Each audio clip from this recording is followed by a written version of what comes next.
So in our last class जो मैंने video आप लोगों के साथ शेयर किया था, लास्ट वीडियो, उसमें आप लोगों ने एक चीज पढ़ी थी कि जो स्ट्रेन होती है वो स्ट्रेन कैसे आपकी डिस्ट्रीब्यूट होती है लॉन्गिट्यूडनली और लेटरली। ठीक है। अब जो भी स्ट्रेन प्रोड्यूस हो रही थी फोर्स के विद इफेक्ट में, तो स्ट्रेस हम उसके लिए वर्ड यूज करते हैं फोर्स पर यूनिट एरिया। तो स्ट्रेस हमारी कैसे डिस्ट्रीब्यूट होती है, जैसे चेंजेस आपको दोनों डायरेक्शंस में देखने को मिल रहे थे, along the direction of force and in perpendicular direction also. तो along the direction of force जो भी स्ट्रेस की वैल्यू होगी, और परपेंडिकुलर डायरेक्शन में जो भी आपकी स्ट्रेस की वैल्यू होगी, जिनकी वजह से आप एलोंगेशन और कंप्रेशन साइमल्टेनियसली ऑब्जर्व कर रहे हो। ठीक है। तो उनका क्या रिलेशन होता है ओवरऑल जो भी आपकी स्ट्रेस की वैल्यू होती है उसके साथ। ओवरऑल जो स्ट्रेस की वैल्यू होती है उसको हम क्या कहते हैं, आपका शेयरिंग स्ट्रेस भी कहते हैं। जहां पे आपने मॉडुलस ऑफ रिजिडिटी निकाला था वहां पे हमने लिखा था sharing stress divided by sharing strain. तो शेयरिंग स्ट्रेन को हमने एलोंगेशन स्ट्रेन और कंप्रेशन स्ट्रेन के फॉर्म में कैलकुलेट किया था, उसी तरह से शेयरिंग स्ट्रेस को भी हम एलोंगेशन स्ट्रेस और कंप्रेशन स्ट्रेस की फॉर्म में रीड करेंगे आज की क्लास में। या फिर क्या रिलेशन होता है आपका शेयरिंग स्ट्रेस का एक्सटेंशन और कंप्रेशन स्ट्रेस के साथ, वो हम आज आपका रीड करेंगे। तो उसी तरीके का आपका एक मटेरियल होगा, एक क्यूब हम लेके चलेंगे आपकी। तो क्यूब जो कि किसका बना हुआ था, हमारा आइसोट्रॉपिक मटेरियल का बना हुआ एक क्यूब है हमारा ए बी सी डी, जिसका फ्रंट फेस है। और इस फ्रंट फेस की जो भी आपकी साइड्स हैं, इन साइड्स के ऊपर ही आपके जो भी फोर्सेस एक्ट कर रहे हैं, तो एज ए होल हम उन्हीं को ही रीड करेंगे आपके। भाई कोई हमारे पास क्या है, let us consider a cube of isotropic material. Isotropic का क्या मीनिंग होता है ये मैंने बता दिया आपको लास्ट क्लास में। हर डायरेक्शन में जो मटेरियल आपका सेम प्रॉपर्टी शो करता है उनको हम क्या कहते हैं, आइसोट्रॉपिक मटेरियल्स बोलते हैं। This cube is having its front face A B C D. तो ए बी सी डी कोई फ्रंट फेस है या फ्रंट सेक्शन भी आप कह सकते हो इस क्यूब का। और जो साइड है क्यूब की, that is L, capital L हमने क्या मान ली, इसकी साइड मान ली। ठीक। अब जो लोअर फेस है सी डी जो आपको दिखाई दे रहा है, या फिर डी सी आप इसे कह सकते हैं, डीसी को हमने क्या कर दिया है, फिक्स कर दिया है। क्यूब का लोअर फेस हमने फिक्स कर दिया है, तो डीसी इज फिक्स। इस फ्रंट सेक्शन में डीसी क्या है हमारा, फिक्स्ड कर दिया है हमने। और जो इसका अपर फेस है उसके ऊपर इस डायरेक्शन में हमने क्या अप्लाई किया है, एक टेंजेंशियल फोर्स अप्लाई किया है। जो पीडीएफ मैंने आप लोगों के साथ शेयर की थी उसमें यहाँ पे डायरेक्शन जो थी फोर्सेस की वो थोड़ी गलत थी, मैंने ध्यान नहीं दिया था, अभी देखा मैंने तो ये मैंने चेंज कर दी है। तो आप लोग अगर वहां से रीड करोगे तो ये एक बार आप वहां पे करेक्ट कर लीजिएगा, डायरेक्शन वहां पे गलत बनाई हुई थी उस डायग्राम में। कोई टेंजेंशियल फोर्स है, टेंजेंशियल फोर्स का आपको मीनिंग पता है, अलोंग दी सरफेस। तो अलोंग सरफेस हमने क्या अप्लाई किया है, कोई फोर्स एफ अप्लाई किया है। अभी थोड़ी देर के लिए ये जो बाकी के फोर्सेस है ना इन्हें भूल जाइए, आपको सिर्फ क्या देखना है, अभी आपने सीडी को फिक्स किया है या इस लोअर फेस को हमने फिक्स कर रखा है, और upper face A B L K, इसके ऊपर टेंजेंशियल एफ डायरेक्शन में, इस डायरेक्शन में हमने क्या अप्लाई किया है, आपका फोर्स हमने यहाँ पे अप्लाई किया हुआ है कोई। ठीक है। अब इस फोर्स की विद रिस्पेक्ट टू आप शेयरिंग स्ट्रेस की वैल्यू लिखते हो फोर्स पर यूनिट एरिया, तो आप फोर्स पर यूनिट एरिया लिख सकते हो। एरिया आपको पता होना चाहिए उस फेस का, जो कि क्या होगा, L square, in L square के बराबर होता है, तो एफ डिवाइडेड बाई ए, उसको हमने क्या ले लिया, स्ट्रेस टी के बराबर हमने उसको कंसीडर कर लिया। ठीक है। तो शेयरिंग स्ट्रेस, इस बॉडी के ऊपर जो शेयरिंग स्ट्रेस लग रही थी उसको हमने एक तरफ लिख लिया आपका, that is equal to T. ठीक है। अब ये जो भी आपने फोर्स लगाया है F, the cube should move as a whole in the direction of force. ठीक है, अगर सिर्फ यही फोर्स इस क्यूब के ऊपर लगा हुआ है तो जिस भी डायरेक्शन में आपने फोर्स लगाया होगा, नॉर्मल सिचुएशन में जब भी आप कोई अनबैलेंस्ड फोर्स अप्लाई करते हो किसी ऑब्जेक्ट के ऊपर तो आप क्या ऑब्जर्व करते हो, डिस्प्लेसमेंट ऑब्जर्व करते हो वहां पे। तो हमें यहाँ पे क्या ऑब्जर्व होना चाहिए था नॉर्मल सिचुएशन में, cube should move as a whole in the direction of force. ठीक है, if this would have been the only force, अगर सिर्फ यही फोर्स होता तो क्यूब इसकी जिस तरफ भी फोर्स लगाया है इसकी डायरेक्शन में क्या कर जाती, हमारी आगे की तरफ मूव करके जाती। लेकिन हम ऐसा ऑब्जर्व नहीं करते, किस वजह से, क्योंकि हमने जो हमारी क्यूब है इसका लोअर फेस हमने क्या कर रखा है, फिक्स कर रखा है। But since the cube is fixed at its lower face and equal and opposite reactionary force acts at the lower face। ठीक है, तो अगर मैंने इस डायरेक्शन में कोई भी फोर्स अप्लाई किया था और नीचे वाले फेस को फिक्स कर दिया था तो इस फेस के ऊपर इस फोर्स के अपोजिट डायरेक्शन में एक फोर्स जनरेट हो जाएगा। तो ये क्या है, उस अपोजिट फोर्स की आपने डायरेक्शन यहाँ पे शो की है इस फिक्स्ड फेस पे। किस वजह से जनरेट हुआ, क्योंकि आपने एक कंडीशन इस पे अप्लाई कर रखी थी, आपने इस फेस को फिक्स कर रखा था, रेस्ट्रिक्ट कर रहे थे आप क्यूब को आगे मूव करने के लिए। तो उस रेस्ट्रिक्शन की वजह से ये रिएक्शनरी फोर्स आपका जनरेट हो जाता है। ठीक है, अब क्या चीज जनरेट हो गई, एक फोर्स है जो क्यूब के अपर फेस पे काम कर रहा है इस डायरेक्शन में, और एक फोर्स है जो क्यूब के फिक्स्ड फेस पे वर्क कर रहा है लोअर फेस पे इस डायरेक्शन में। तो ये क्या बन गया आपका, एक कपल ऑफ फोर्स आपका यहाँ पे जनरेट हो गया। These two forces forms a couple having a torque that is equal to force into, जो भी इनके बीच का सेपरेशन होता है जो कि आपके जो साइड है उसके बराबर होगा। तो F इंटू एल अमाउंट में क्या जनरेट हो गया, इस क्यूब में एक टॉर्क जनरेट हो गया।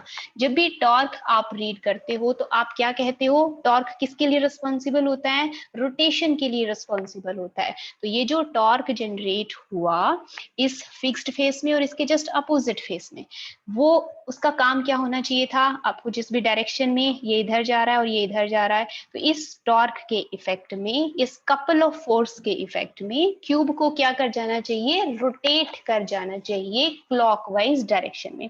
जो यहाँ पे डायरेक्शन बनी हुई है ना उसके अकॉर्डिंग हम कह रहे हैं which tends to rotate the cube in clockwise direction.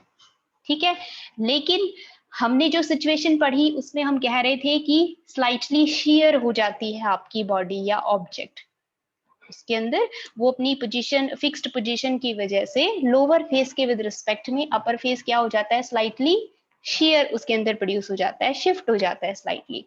ठीक है, so this cube doesn't rotate, अब ये क्यूब रोटेट नहीं कर रही, ये चीज हम ऑब्जर्व करते हैं। तो but since the cube doesn't rotate, किस वजह से रोटेट नहीं कर रही है आपकी, जो ये फिक्स्ड सरफेस है इस फिक्स्ड सरफेस की वजह से ही वो जनरेट नहीं कर रही है। तो ये जो आपका फेस है lower faced fixed face DC, ये क्या करवाता है, जो भी आपके ये जो ज्वाइन कर रहे हैं इन दोनों फेसेस को, तो बीच के ये जो आपके फेसेस हैं इन दोनों फेसेस के ऊपर जिस डायरेक्शन में आपका कपल वर्क कर रहा है उसके अपोजिट डायरेक्शन में एक reactionary couple of forces generate हो जाते हैं, किस वजह से, फिक्स्ड फेस की वजह से। तो ये जो रिएक्शनरी कपल ऑफ फोर्स हैं ये इसको रोटेट नहीं होने देते।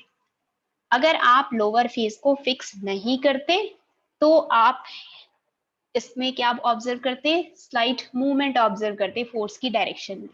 ठीक है, but since lower face is fixed उसकी वजह से जो जो फोर्सेस इसके डिफरेंट डिफरेंट फेसेस पे वर्क कर रहे हैं उन फेसेस को हम बारी बारी से डिस्कस कर रहे हैं।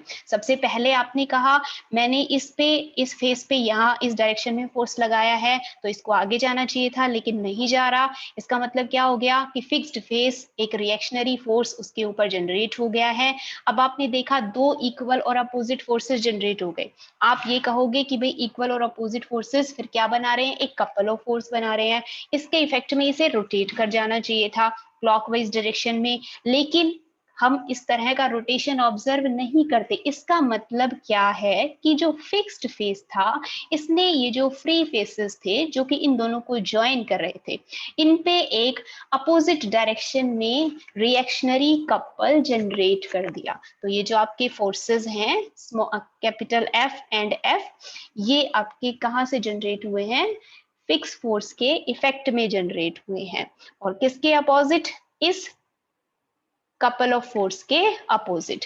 ठीक है। And as you know from Newton's third law of motion, every action has equal and opposite reaction. हमने सिर्फ वही अप्लाई किया है आपका। तो एवरी एक्शन, एक्शन क्या है आपका? टॉर्क है एफ इंटू एल अमाउंट में। और हमने देखा कि ये नहीं मूव कर रहा, रोटेट नहीं कर रहा। इसका मतलब रिएक्शनरी कपल जो जनरेट होगा वो डायरेक्शन में अपोजिट होगा, और होगा क्या? बिल्कुल इक्वल होगा उसका मैग्नीट्यूड आपके कपल ऑफ फोर्स के इक्वल। तो जो भी आपकी डायरेक्शंस हैं क्लॉकवाइज डायरेक्शन की, उसके जस्ट अपोजिट आप बना दोगे जो भी आपके फ्री फेस बचे हैं उनके ऊपर। ये आपका किधर डायरेक्शन में मूव कर रहा है? आपका एंटी क्लॉकवाइज डायरेक्शन में मूव कर रहा है। सॉरी भी। तो जो आपने टेंजेंशियल फोर्स अप्लाई किया अपर फेस के ऊपर, उसके विद इफेक्ट टू क्या चीजें आपने ऑब्जर्व की? A tangential force F is applied to upper face AB of the cube. That cube is fixed at its lower face DC, gives rise to equal tangential forces acting along all the faces in the directions as shown in image. ठीक है। तो इस fixed face की वजह से आपके हर एक face के ऊपर फोर्सेस जनरेट हो गए। और वो आपने कहाँ से किया? आपका जो बात आपको पता है, बेसिक जो है फोर्सेस से रिलेटेड, आपने वहीं से ये चीज निकाली। तो इक्वल अमाउंट में फोर्सेस आपके जनरेट हो जाएंगे उस बॉडी के हर एक फेस पे। ठीक है भाई। और किस डायरेक्शन में फोर्स जनरेट होगा? वो आपने जो भी यहाँ पे डायरेक्शंस बनाई हैं उन डायरेक्शंस में जनरेट होगा। अब हम उसका फ्रंट फेस लेके चल रहे थे ना, ए बी सी डी। अब उस पे ए बी है एक एज, एक बी सी है, एक सी डी है और एक ए डी एच है।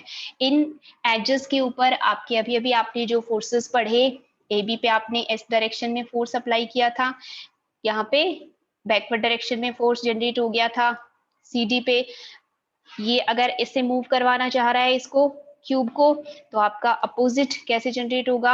एंटी क्लॉकवाइज डायरेक्शन में बनाना था, इसलिए आपने सारी फोर्सेस की डायरेक्शन यहाँ पे बना दी। ये अगर ऐसे है तो ये ऐसे जनरेट होगा, और ये दोनों फिर इसी के विद इफेक्ट में आपने बना दिए जो कि एंटी क्लॉकवाइज डायरेक्शन को रिप्रेजेंट करे। तो सारे फोर्सेस आपने यहाँ पे दिखा दिए कि जो भी आपके ये एजेस हैं इसके ऊपर कौन कौन से फोर्स एक्ट कर रहे हैं। अब ये जो बी पॉइंट है, इस बी पॉइंट के ऊपर आपके कौन कौन से फोर्सेस एक्ट कर रहे हैं? एक तो है जो यहाँ से आ रहा है आपका ए बी के अलोंग, इसको आपने बना दिया एफ। और दूसरा जो इस डायरेक्शन में है सी बी के अलोंग, इसे यहाँ पे बना दिया आपने आउटवर्ड डायरेक्शन में। तो एट दिस पॉइंट बी आपके दो इक्वल फोर्सेस एक दूसरे के परपेंडिकुलर डायरेक्शन में एक्ट कर रहे हैं। तो बी पे जो भी रिजल्टेंट फोर्स होगा, जैसे आप कैलकुलेट करते हो नॉर्मल वेक्टर्स की टर्म में, वैसे ही आपने यहाँ पे रिजल्टेंट फोर्स लिख दिया कि एट पॉइंट बी एक रिजल्टेंट फोर्स हमारा एक्ट कर रहा है F√2 के जो बराबर है। इन द सिमिलर वे जो डी है आपका डायगोनल, जो बी डी है ना, आपने इससे पिछले जो आपका टॉपिक था उसमें यही देखा कि एक जो डायगोनल है बॉडी का डायगोनल, उसमें एक्सटेंशन हो जाती है और उसके परपेंडिकुलर डायरेक्शन में क्या प्रोड्यूस हो जाती है? कंप्रेशन हो जाती है। तो फोर्सेस की वजह से ही प्रोड्यूस हुई होगी वो, वही फोर्सेस हमने यहाँ पे निकालने हैं। तो जो भी फोर्सेस की डायरेक्शंस हमने बनाई हैं उन फोर्सेस में से हमने देखा कि हमारी बॉडी का जो ये बी डी डायगोनल है, इसके जो एंड्स हैं बी एंड और डी एंड, बी के ऊपर एक रिजल्टेंट फोर्स एक्ट कर रहा है आउटवर्ड डायरेक्शन में F√2, और सिमिलरली इसी तरह से डी पे भी एक फोर्स एक्ट कर रहा है F√2 आउटवर्ड डायरेक्शन में। ठीक है। जो दोनों एंड्स बच गए ए और सी, इस पे जो फोर्सेस की डायरेक्शन है वो ऐसे है इनवर्ड डायरेक्शन में, तो इनका रिजल्टेंट भी कहाँ आएगा? इनवर्ड डायरेक्शन में ही आएगा। तो ये हो गया आपका ए पर और ये हो गया आपका रिजल्टेंट फोर्स सी पर। जो ए सी डायगोनल है, इसके दोनों एंड्स के ऊपर जो रिजल्टेंट फोर्स एक्ट कर रहा है वो कैसे एक्ट कर रहा है, इनवर्ड डायरेक्शन में टुवर्ड्स ओ, और बी डी पर आउटवर्ड डायरेक्शन में away from the centre O.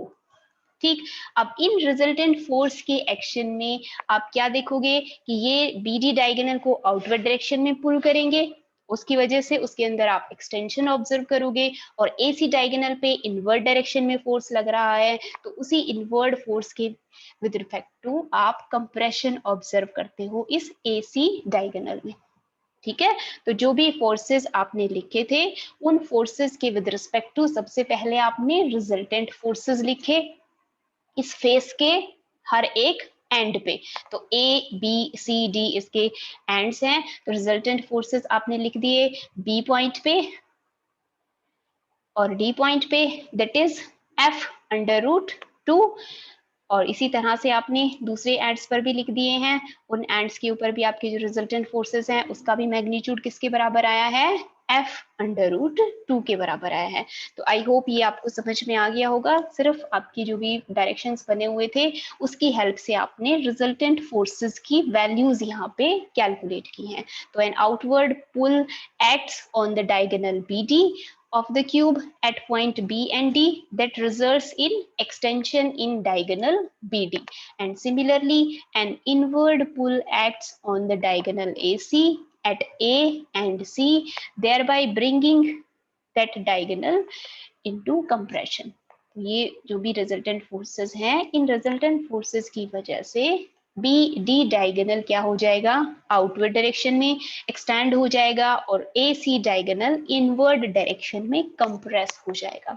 ठीक है, तो आपने जो चीज ऑब्जर्व की उसको आप कंक्लूड करके कैसे लिख सकते हो कि a tangential force F applied to one face of a cube, यही किया था हमने, एक टेंजेंशियल फोर्स अप्लाई किया था एक फेस पे क्यूब के, that gives rise to a force F under root 2 outwards along one diagonal and an equal force F under root 2 inwards along the other diagonal of the cube, resulting in an extension of the former, that is BD, and a compression of the later, that is AC।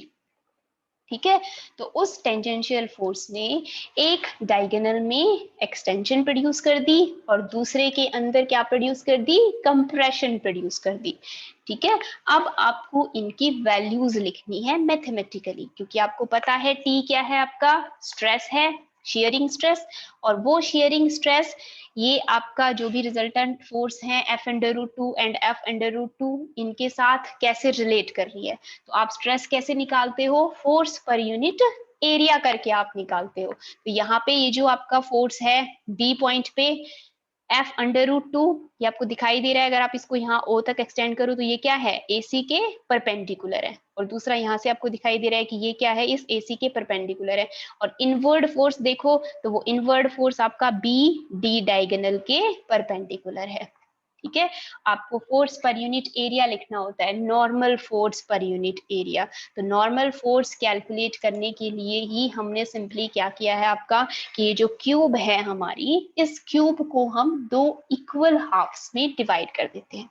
जब आपको B D diagonal के along resultant force per unit area लिखना है तो आप क्या करोगे, ए सी diagonal के अलोंग इसको कट कर दोगे। तो ए सी डायगोनल के अलोंग हम क्यूब को क्या कर देंगे, दो इक्वल हाफ्स में डिवाइड कर देंगे। कोई प्लेन है जो कि ए सी से पास हो रहा है, उस प्लेन की हेल्प से हम इस क्यूब को दो पार्ट्स में डिवाइड कर देंगे। ठीक है, आप ये चीज ऑब्जर्व कर सकते हो, एक सिंपल जो आपका इरेजर होता है, उस इरेजर को एक क्यूब की फॉर्म में, उसमें से एक छोटा सा क्यूब कट करके आप उसके डायगोनल्स के अलोंग उसे कट करके देखोगे। तो जब उसे डायगोनल के अलोंग कट करोगे तो आप पे जो भी दिखाई देगा, आपको कट करने के बाद जो फेस दिखाई देगा, ठीक है, वो फेस आपका किससे बनेगा, उसमें एक तो यही होगी साइड आपकी, डायगोनल की जो लेंथ है ये आएगी, और दूसरी जो स्क्वायर की लेंथ है वो आएगी। तो मतलब एक रेक्टेंगल वहां पे आपको दिखाई देगी। उस रेक्टेंगुलर सरफेस का जो भी एरिया होगा, उस एरिया के ऊपर ये फोर्स आपका परपेंडिकुलर डायरेक्शन में वर्क कर रहा होगा। ठीक है, तो हमने क्या किया है आपका, if we cut the cube into equal halves by passing a plane through AC से पास होते हुए एक प्लेन से जब हम उसको कट करते हैं, and perpendicular the face ABCD जो आपका फ्रंट फेस था, इस फ्रंट सरफेस के तो परपेंडिकुलर, आप जो भी कटिंग के लिए नाइफ या फिर ब्लेड यूज करोगे वो क्या होगी, ABCD के तो परपेंडिकुलर होगी इस फेस के, और AC जो आपका डायगोनल का प्लेन है, इस प्लेन से पास हो रही होगी वो ब्लेड आपकी। ठीक है, तो आपके पास जो भी बनेगा वहां पे सरफेस, एक रेक्टेंगुलर सरफेस बनेगा, उसमें एक जो साइड होगी वो आपका L होगी, और दूसरी जो डायगोनल की लेंथ होती है वो आपको दिखाई देगी, दैट इज L/√2। तो उसका एरिया आप कैसे लिख सकते हो, एरिया विल बी, इन दोनों का मल्टीप्लीकेशन कर दोगे, L² इंटू √2। ठीक है, तो B पे या फिर D पॉइंट पे अगर आपको एक्सटेंशन स्ट्रेस लिखनी हो तो वो कैसे लिखोगे आप, extension stress will be equal to, या फिर लीनियर टेंजाइल स्ट्रेस भी बोल सकते हैं। एक्सटेंशन हो रही है ना, तो एक्सटेंशन के लिए हम ये वर्ड भी यूज करते हैं टेंजाइल। ठीक है, तो टेंजाइल स्ट्रेस आपकी कैसे कैलकुलेट करोगे आप, resultant force F/√2 divided by area of face. तो जो भी एरिया है आपका, वो एरिया कैसे लिख लिया आपने, L² √2। ठीक है, ये जैसे AC से के परपेंडिकुलर दिख रहा है मुझे 2 डायमेंशनल डायग्राम में, जब इससे कट कर दोगे आप, कट करने के बाद ये जो है आपका OB, ये क्या होगा, उसके फेस के परपेंडिकुलर ही आएगा आपका, तो ये परपेंडिकुलर आपका नॉर्मल फोर्स ही होगा F/√2। ठीक है, यहाँ पे ये लिखा हुआ है ना, जिस फेस के परपेंडिकुलर, इसका मतलब है जो यहाँ से कट करने के बाद जो फेस दिखाई देगा उस फेस के परपेंडिकुलर है F/√2। तो आपने देखा कि जब आप इसे सॉल्व करते हो तो ये किसके बराबर आया, F divided by A, area के बराबर है ये, दैट इज T, जो कि आपने क्या लिखा था, शियरिंग स्ट्रेस की वैल्यू लिखी थी। तो extension stress is equal to shearing stress. ठीक, तो जो भी एक्सटेंशन स्ट्रेस आप ऑब्जर्व करते हो वो क्या आती है आपकी, इक्वल आती है शियरिंग स्ट्रेस के। उसी तरह से अगर आपको कंप्रेशन स्ट्रेस निकालनी है तो अब AC के बजाय किसके अलोंग कट करोगे, BD डायगोनल के अलोंग अब हम उस क्यूब को कट करेंगे परपेंडिकुलर टू फेस ABCD। अब जो भी आपका बनेगा एरिया या जो भी फेस आपको दिखाई दे रहा होगा उसका एरिया भी आपका सिमिलरली, बिल्कुल क्योंकि क्यूब था आपके पास, तो इस फेस का एरिया भी आपके पास क्या आएगा, L² √2 के बराबर ही आएगा। And inward force F/√2 along AC will be acting perpendicular to that particular face। और कंप्रेशन स्ट्रेस अगर हमें कैलकुलेट करनी है तो linear compression stress along AC will be equal to resultant force divided by area F divided by L² and that is also equal to T, shearing stress के ही बराबर ही आया है। तो इसका मतलब क्या हुआ आपका, आपने क्या देखा, इक्वल अमाउंट में एक्सटेंशन स्ट्रेस और कंप्रेशन स्ट्रेस जनरेट हो गई, जो भी आपने बाहर से टेंजेंशियल स्ट्रेस लगाई थी उसके विद रिस्पेक्ट टू। ठीक है, जो T के बराबर आया है, as we know this T is shearing stress over the face AB of the cube, जो हमने ओरिजिनली अप्लाई किया था। ठीक है, तो जो बात अभी अभी मैंने कही कि a shearing stress is equivalent to an equal linear extension stress and an equal compression stress at right angles to each other। एक दूसरे की क्या है, ये परपेंडिकुलर डायरेक्शन में ही एक्ट कर रहे हैं। तो जो भी फोर्स हम बाहर से अप्लाई करते हैं किसी भी सॉलिड ऑब्जेक्ट के ऊपर वो दोनों ही डायरेक्शन में अलोंग और परपेंडिकुलर डायरेक्शन में इक्वली डिस्ट्रीब्यूट हो जाता है। उस इक्वल डिस्ट्रीब्यूशन की वजह से आप एक डायरेक्शन में एक्सटेंशन ऑब्जर्व करते हो और उसके परपेंडिकुलर डायरेक्शन में कंप्रेशन ऑब्जर्व करते हो। हम किसी भी सॉलिड के साथ इसको ऑब्जर्व कर सकते थे, लेकिन क्यूब आपका सबसे अच्छा एक ऐसा एग्जाम्पल था जिसमें ये चीज आप आसानी से ऑब्जर्व कर सकते थे, इसलिए हमने क्यूबिक ऑब्जेक्ट का एग्जाम्पल लिया। ठीक है भाई, तो ये आपका टॉपिक था equivalence of shearing stress to an extension stress and compression stress. I hope ये आपको समझ में आ गया होगा। अगर नहीं भी समझ में आया है तो मैं जो भी इसकी वीडियो है हमारी वो आपके साथ शेयर कर दूंगी, आप वहां से इसको दोबारा रीड कर सकते हैं।